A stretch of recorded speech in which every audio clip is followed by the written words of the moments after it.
Hi folks, I've had a lot of demand from viewers of the live Frankiecast wanting an explanation of Albert Einstein's special theory of relativity. So Frankie and I conducted an experiment last night using Frankie's rocket ship. Frankie has a rocket ship that we built out of wood from the barn, and he took it out last night. And here's an illustration of him. Here's Frankie and his rocket ship. Here's Frankie right here. And here I am. This is Frankie's dad, Tom. I'm standing on Earth here while Frankie's in his ship. So Frankie took off, he accelerated, he turned. He came by for a pass, and we had agreed ahead of time that when Frankie got just even with me here as he passed, that he would turn on the headlight in his rocket ship right here, and I would turn on my flashlight simultaneously. So things went as planned. Frankie went by. He got right about here, even with the front of my flashlight right here. Here's his rocket ship now at this point.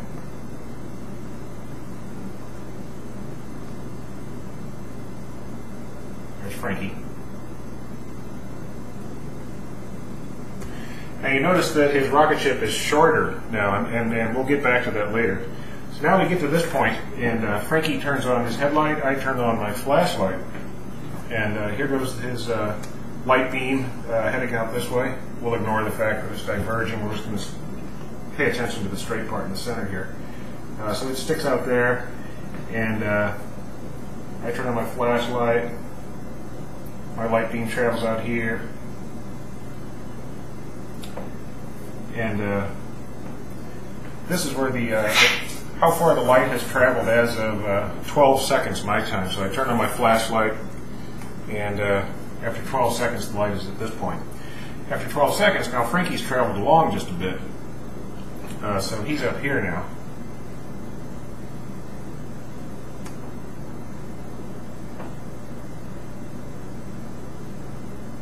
He's following along behind that light beam that he just sent out. Now at this point, if Frankie and I could communicate, and there are a couple of reasons really why we couldn't, as Tubby and Polly are in a fight, that's all right. But anyway, if we could communicate with one another, right now at this point, when Frankie gets here, our light beams are even here after 12 seconds, I could say, so Frankie, 12 seconds have gone by, at what speed do you measure your light beam traveling away from you? And he said, well, first of all, Dad, 12 seconds haven't gone by. Only 9 seconds have gone by. I said, well, no, you're wrong, Frankie. I've got an atomic clock here, and it very clearly says that 12 seconds have gone by. And Frankie said, yeah, I know, Dad, but I've got an atomic clock on my ship, too. And it says 9 seconds have gone by.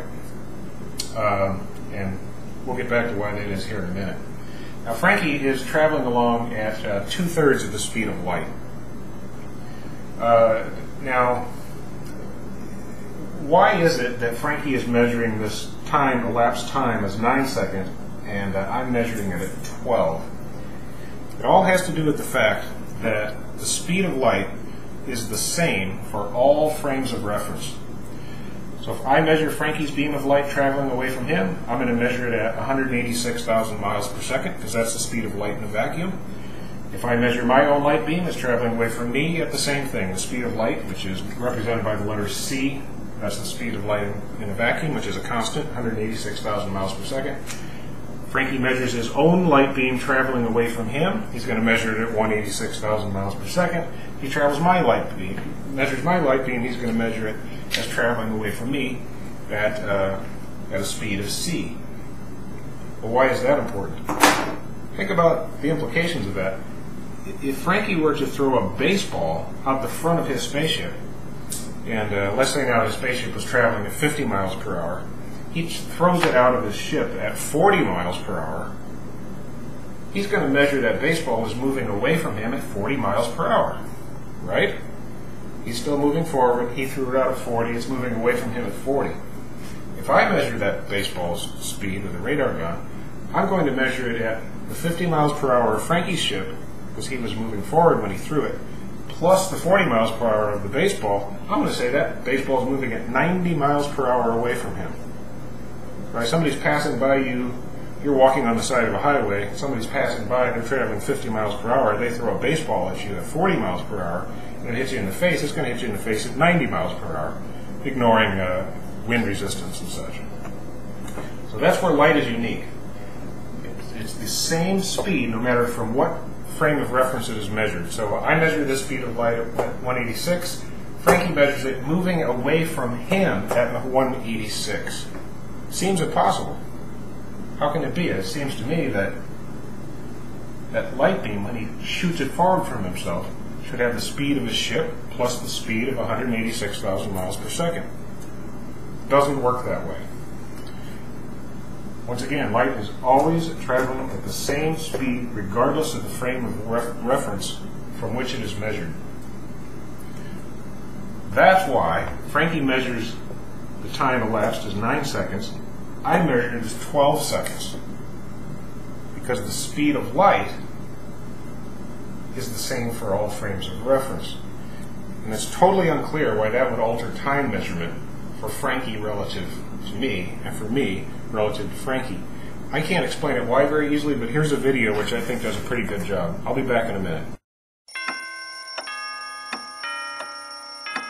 A clock is any device that counts events that occur at regular intervals. The event that drives a clock can be just about anything.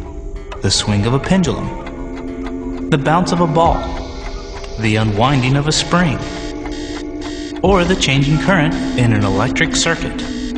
Any regular event will do. Let's imagine constructing a clock in which a beam of light bounces between two mirrors.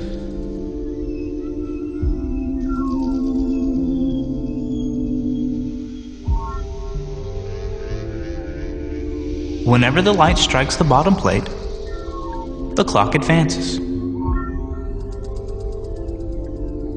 The advantage of using this kind of clock is that we can be sure that the observer who looks at the clock will see the timing mechanism, the beam of light, moving at the same speed. If two such clocks are stationary, then we would expect the time indicated on each clock to be precisely the same.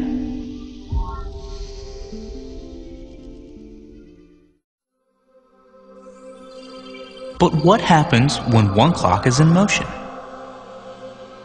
Notice although both clocks are identical, the moving clock ticks slower than the one at rest. In order to understand why, notice the paths of the light beams. The light in the stationary clock travels up and down vertically, but the light beam in the moving clock must travel a longer diagonal path.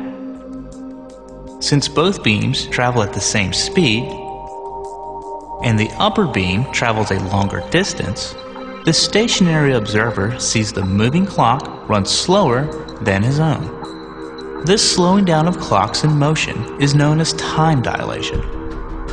It should be stressed that a person moving along with the moving clock would notice nothing unusual at all.